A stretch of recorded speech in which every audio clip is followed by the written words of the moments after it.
అర్జునుడు తెచ్చిన మహావిజయం, ద్రౌపది వేసిన వరమాల.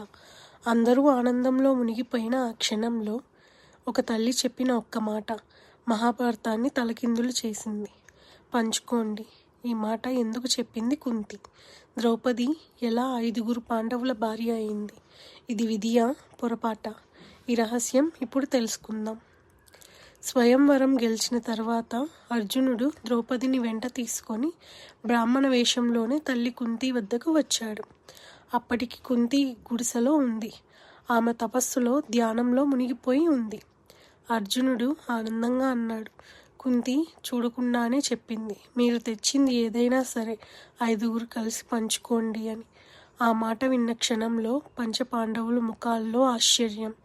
ద్రౌపది కళ్ళు వణికాయి. కుంతి కళ్ళు తెరిచి చూసింది. ముందు నిలబడి ఉన్నది ఒక రాజకుమార్తె. ఆమె హృదయం కదిలిపోయింది. తన నోట వచ్చిన మాట ఎంత పెద్ద ఫలితం తీసుకువస్తుందో ఆమె అర్థం చేసుకుంది. కుంతి మనసులో తుఫాను. తల్లి మాటను మార్చలేరు, అసత్యం పలకలేరు, ధర్మాన్ని అతిక్రమించలేరు.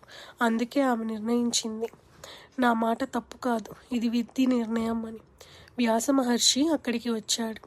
అతడు గత జన్మ రహస్యం వెల్లడించాడు. ద్రౌపది పూర్వజన్మలో 5 గుణాలు కలిగిన భర్త కావాలని తపస్సు చేసింది. ఆమె కోరికకు ఇదే సమాధానమని. ధర్మరాజు, భీముడు, అర్జునుడు, నకులుడు, సహదేవుడు 5 ద్రౌపదిని ధర్మబద్ధంగా వివాహం చేసుకున్నారు. ప్రపంచం ఆశ్చర్యపోయింది. కానీ ధర్మం మాత్రం నిలిచింది. కృష్ణుడు చిరునవ్వుతో అన్నాడు, మనుషులకు అర్థం కానిది దేవతలకు స్పష్టంగా కనిపిస్తుంది అని. మాట విలువ తెలిసిన వారే మహానుభావులు.